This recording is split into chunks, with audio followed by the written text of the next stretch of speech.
Hey there, just before we get into the podcast, a quick reminder we could use your financial help. Please support us on Patreon so we can keep on keeping on. Check the Patreon links to donate. Hope you enjoy this episode.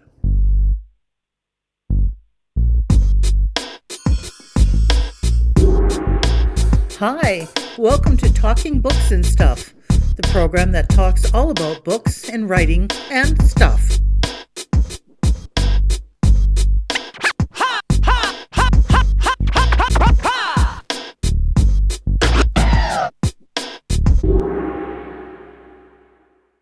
Here's your host, Dennis Rimmer.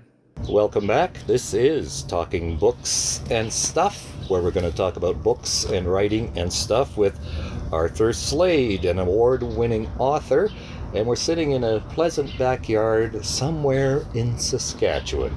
I'm Dennis Rimmer. This is Talking Books and Stuff, and with us, like I said, Arthur Slade. We'll start off at the top. Arthur, what's your go-to morning beverage? It's tea. Tea? Yeah, with a little bit of milk in it. Yeah, that gets me going. Okay, and then do you have a writing routine that you follow? And legend has it you do it all standing up on a treadmill. That's correct. I do have a writing routine, and I start writing around 6 every morning, and my office is downstairs, and it does, the legend is true. It does. I do have a treadmill desk, and I've been working on it for 10 years now, so I've walked, I think I've measured it once, and this was like a year ago, the equivalent of walking from New York to Australia, basically. So it's been a lot of walking and a lot of words, but it keeps me awake. Well, yeah, and is there like a time limit to your workday? Yeah, I get tired after 20 minutes. Oh, well, good idea. Yeah. No, I normally I try and, like, the first couple hours, that's when nobody else in the house is awake, right? So that's when I try to get my new writing done then. And then kind of in the later in the morning and the early afternoon is just more the paperwork of writing. I never realized there'd be so much paperwork, but answering emails, it's not really paperwork, is it? But answering emails, booking, conferences and those type of things are what I look after in the afternoon. And Arthur Slade is our guest today here on Talking Books and Writing and Stuff. How would you classify your work? Are you mainly a young adult writer, or is there a category that we should or should not slot you into? Yeah, it's kind of tricky. I'm certainly a young adult writer because the books that I write can be for that age group, but they it's just like anything in the business, they get divided up into all different types of grooves. So I also write for middle grade, so that's kind of grade 4 to 6 or so. I'm not brave enough yet to write a picture book, so I'm going to stick with the slightly older audience. So I just say I usually write for younger readers. That kind of covers it all. And what is, just again, middle grades, like you said, is grade 4 to 6, or for Americans, it's it's 4th grade through 6th grade. That's right. I have lots of friends and relatives. I've got a couple daughters and granddaughters in the U.S., so I always rib them about that. What's young adult then? Young adult is kind of 12 and up. And again, they kind of, you can get really, there's kind of younger young adults, and I don't want to get into too much detail with that sort of thing. But usually there's someone who's just becoming a teenager or is partway into their teens. Okay, and you were a Governor General Award winner. How did that make you feel? But first of all, what was it directly for, and how did you hear about it? Oh, the book was Dust, and I heard about it because it was actually almost painful. I knew that my book was nominated for the award, so that was a really great honor, because it's every book in Canada that's written for children competes. So there's only 5 that are nominated, but they don't tell you right away whether you've won or not. They make you sit and wait, and they actually phoned me and I wasn't home, so they left a message on my machine on a Friday saying, "We'd like to talk to you." And then I had to sit the whole weekend going, well, what was that about? Are they just going to break my heart? But it was good news. And what that meant is that I got to go to Ottawa, got to meet the Governor General, it includes $10,000 at the time, so that was tax-free money. Yeah. Writers like money, or at least we like having more time to write, which we use money for. And it was a really great experience. It felt very Canadian, I guess, to be in Rideau Hall and to be going through all this, to wear a tux and go through all this kind of pomp and circumstance, and do my little speech, and then go home to my normal life. Who was the Governor General at the time? I was Adrian Clarkson. Yeah. So that was a while back. It was a while back. Yeah, that was 2001. And Dust, that's a Depression era Dust Bowl, Saskatchewan, small town kind of story. That's exactly what it is. There's only one difference out of I guess there's other books like that, but it's also a supernatural story. So it's all about a small town where it hasn't rained for years and years, and a stranger comes, a rainmaker. He brings rain, and everybody's extremely excited by that, except one by one the children start to disappear. So another happy story. Another happy story from the pen of Arthur Slade, Yeah. our guest here today, award winner, Governor General Literary Award winner, mostly young adults, we'll call them, in middle grades. Like we said, he writes standing up. Talking about the book business for a minute, what was the hardest lesson you had to learn about being a professional writer? Oh, I think the hardest thing was not being accepted right away. That I really thought when I started, I wrote my first book when I was 17. I thought, well, I'm going to be published by the time I'm 20, and I'm going to be a millionaire, thousandaire by the time I'm 25, right? That's my big dream. And my first book, I actually had to write 6 books. It wasn't until I wrote my 7th book that it was actually published, and I didn't get published till I was 30. So I think that was the hardest thing to learn, is that, even though you feel like you're really setting the world on fire with your stories, it took me those, and other people are smarter than me, so they figure out faster, but it took me those 6 books to learn how to tell a story that people would really want to read. And once I had it, then everything kind of unfolded after that. My books, I kind of figured out not so much the formula, but just what works for what I'm writing. Now, do you have an agent, or did you get an agent back then, or did you just do all of this on your own? Well, in the beginning, I started on my own. So my first 3 books were published in Canada with smaller publishers. And then I realized that even if you do well in Canada, it's really hard to make a living at it. We're just not a big enough population. And so I got an agent. I make it sound like it was just really easy. It was very hard, as hard as getting published, to get an agent. That's what I've heard, yeah. Yeah, I had, I think I sent it out to 17 different agents, and I actually had a contract already from HarperCollins, an offer. And of those 17 agents, only one took me, even though I was offering them all money, right? Right. But they're, well, no, that's not enough money, or that's didn't really matter to them. And but the one who took me, he's been really good, and he's been my agent since then. So, And now an agent does what for you? For anybody who doesn't quite know, like myself. well, a literary agent, mine in particular, he lives in New York, so it meant that he had and has personal contact with the editor. So he'll go out for lunch with them and be able to, talk to them directly. As opposed to if I was trying to get them to publish my book, I would send it to them, and it would end up in this huge pile. I've seen the piles. The slush pile? Yeah, the slush pile. That's right.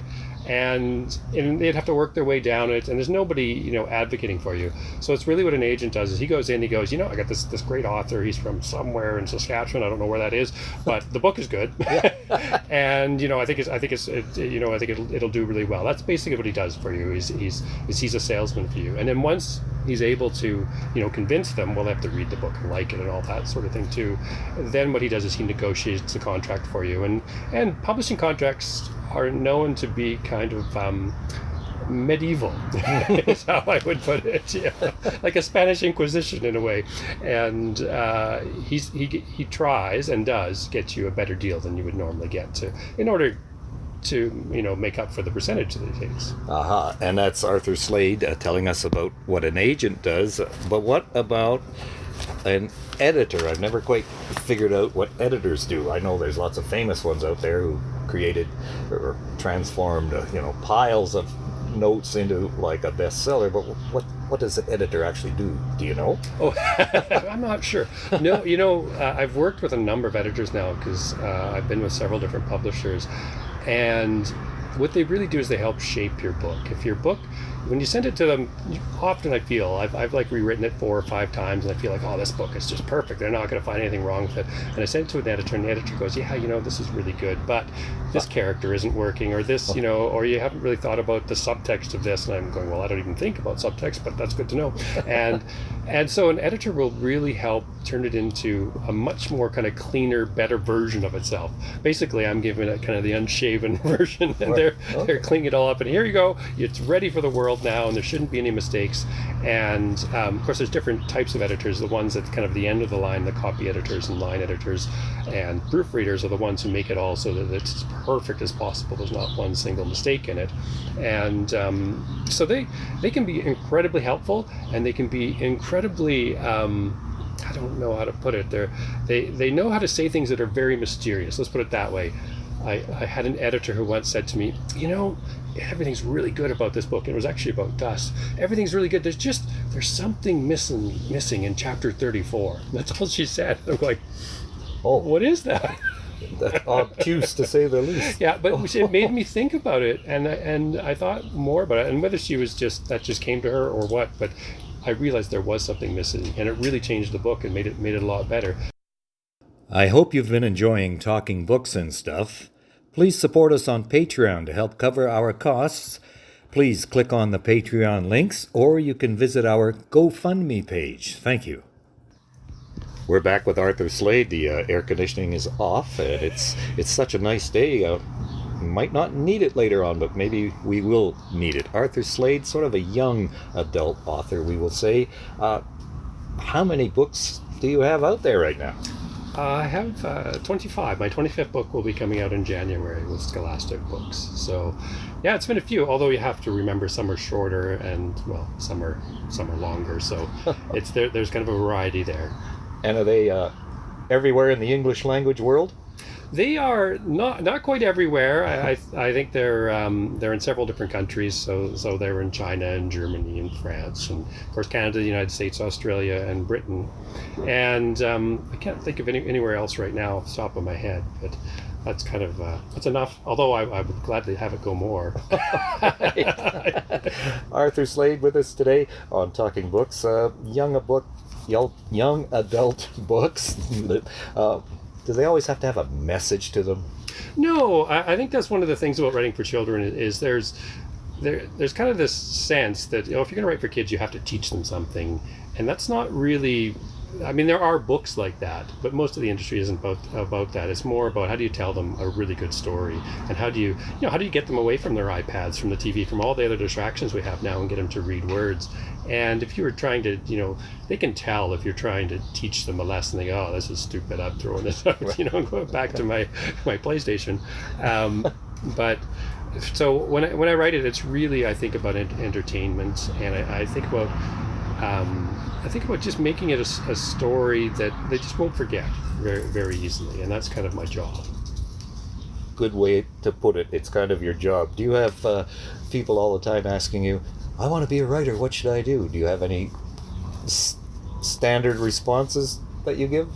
Yeah, I mean, I say that, you have to work at it is probably the part that people don't like to hear. I certainly don't like to hear it. But for me, I just say, this is what worked for me. I write a little bit at least every day, and then my brain gets used to it. When I say I get up at 6, I probably start writing by 6:15, 6:20, and that's early in the morning. But I've done it so long now that my brain, even if I'm tired, it still goes, yeah, I can do this. I can write some more words. And so what you're doing is you're really training yourself how to write, how to create, and you're training your brain almost like it's a muscle. It's going, okay, I've done this before. I did it yesterday. I'll do it again today. So as long as you're kind of consistent with that, then you'll eventually have a story done, and maybe 50, 60 days later, you'll have the first draft of a novel, or even 100 days, depending on how long the novel is. And so that little bit, I try not to think of finishing something, especially if it's a big project. I just want to finish, a page of it each day for sure. And then I feel like I'm a little bit further ahead. It's kind of like that old joke, how do you get to Massey Hall? Practice, practice, practice. Well, how do you become a writer? You just write. Yeah. If you want to be a writer, you have to write. What started you on this path? Well, I blame a teacher. I blame two people, actually. Well, I blame the one teacher and then all the other writers I read, up until when I was growing up. Because I still love science fiction and fantasy and horror. So all those writers like Stephen King, Ray Bradbury, Robert Heinlein, I blame them because they wrote such good stories. I thought, well, I want to do this. And I blame a teacher because when I was in grade 11, one of my teachers gave me an assignment, gave the whole class an assignment to write a short story, and he gave me 100%. And it was the first time I was really kind of rewarded for creating something, and not quite not a financial reward. Those are nice too. Yes. But it really made me think, I think I could maybe do this. I think this is what I meant to be. So I blame a teacher for that, because otherwise I was going to be an astronaut or something like that. So. Actually, I was talking to you might know him from around, Jason Schoonover, and he said the same thing. He had a teacher in grade 7 and 8 who encouraged him, and he knew right then, like 12 or 13, that's the path he was going to follow. So actually, Arthur Slade, where did you grow up? I grew up in southwest Saskatchewan in the Cypress Hills area, and my parents have a ranch down there, so I grew up on a ranch, and it's near a small town called Tompkins, population I think 300 or so. And so I grew up, I like to say it was like going to private school, because there were only 10 people in my class, so so we were taught well. Yeah. So you went through 1 through 12 there? I went one through 9 actually, and then grade 10, 11, 12 was in a place called Gull Lake, which was much larger. It was over 1,000 people, so that was a big step up. Yes. Go to university, anything like that? I did. I moved up to Saskatoon, and I got my English honors degree, and I've been here ever since. So again, when I think about teachers and how influential they are. They really were helpful, in the high school years, but also later on in university, it's just you got exposed to more and more teachers, more variety of people, and I got to see actual writers. I'd seen them before, obviously, but they were there, as, working as professors, and I thought, wow, writers can get jobs, but they're also real people. They're not just somebody I see on the back of a book. Arthur Slade's with us. You mentioned lots of books you read as a kid. Any favorites you remember from when you're grade 5, 6, 7, something like that? Yeah, I think, I have a very fond memory of The Hobbit, because I think in grade 4, it was in grade 4 that one of my teachers read The Hobbit to us. So that was really? That was, I just remember being kind of amazed by this story, that it's spiders and hobbits and dwarves and that sort of thing on it. So I think that really kind of influenced me in terms of wanting to write fantasy and that sort of thing. And also, I'm a big fan of Ray Bradbury, an American writer, and he has a book called Something Wicked This Way Comes, and it's actually, this is the perfect setting for it because it's kind of a Halloween novel, and he has such a gift at writing books that feel like they're in just a normal place, a normal little town, and you're going, this is just like where I live, right? And then suddenly aliens will invade, and you go, whoa, how did all that happen? So that was really inspiring to me. I think I haven't read much Ray Bradbury, but the Martian Chronicles, I read that, so yes. I like that. That was my first probably foray into science fiction, because I'm not really that much of a science fiction fan, but that one stuck to me. Yeah, the Martian Chronicles, that's another favorite of mine, and just really, really powerful. Really, it just, what I loved about his work is his imagination just went everywhere. And the Martian Chronicles is a really good example of that, because there's so many, they're kind of it's like a novel, but it's a series of short stories too, and they just, you can't believe the things that happen. Right, exactly. Arthur Slade is with us, an award-winning author, young adult author mainly, a Governor General Award winner here in Canada a few years back, but that's okay. And you have so many books out there. We probably can't run through them all right now, but there must be an Arthur Slade website, is there? Yes, there is. ArthurSlade.com. All my books are on that website. And that's ArthurSlade.com. I'm assuming it's all one word. That's right, yeah. And another thing about being a writer in Saskatchewan, before we leave here, there seems to be lots going on in Saskatchewan and Saskatoon. I was talking to somebody the other day, and I said, if I wanted to, I could do a podcast one a week for a year and a half and just talk to Saskatchewan writers. Have you noticed sort of a more and more writers based in Saskatoon and Saskatchewan than even 30 years ago? Yeah, well, I think it's certainly growing, and it becomes it becomes more normal, if that's the right word. We have a really strong community. So there have been so many writers here, since the 70s. Well, there were writers even before that.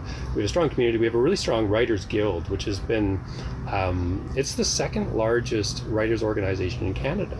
So that's kind of, when you think of only the population of 1 million in Saskatchewan, that's kind of amazing. And it's a really open guild in that it's people who are published, people unpublished, teachers, whoever wants to be part of the guild can join it. And then you have this kind of huge, support, because you get all sorts of information how to get published and that sort of thing. And so on top of that, having the Saskatchewan Arts Board, which kind of is this general funder to the guild and to artists once in a while, that's all of that together just can't help but bring more and more writers here, because you have more examples. You go, hey, other people are doing it. I mean, I grew up seeing Guy Vanderhaeghe going, wow, he's from a small town just like me. I could be like Guy Vanderhaeghe, right? Or David Carpenter, those types of writers. And so I think it's just natural that there are more and more, and especially now that there's self-publishing has really taken off, that there's just so many more avenues you can go down. Comic books, there's just this kind of huge variety, and Saskatchewan it's not too expensive to live here, and there's lots of support, so it's perfect for writers. So that's why I think when you keep looking around, there are just more and more Saskatchewan writers. And even if you don't like the winter weather, you can always just stay inside, right? So That's Arthur right. Slade has been with us today. Arthur, thank you very much. That website one more time. It is arthurslade.com. Thank you, Arthur Slade, and this is Talking Books and Stuff. Tell your friends. Thank you. Thank you for visiting with us today. This is Talking Books and Stuff with Dennis Rimmer. Contact him at dennis@talkingbooks.tk. Thank you, and may all the good news be yours. Oh, and don't forget to check out his book, The Great Canadian Notebook, available across Canada and at amazon.ca.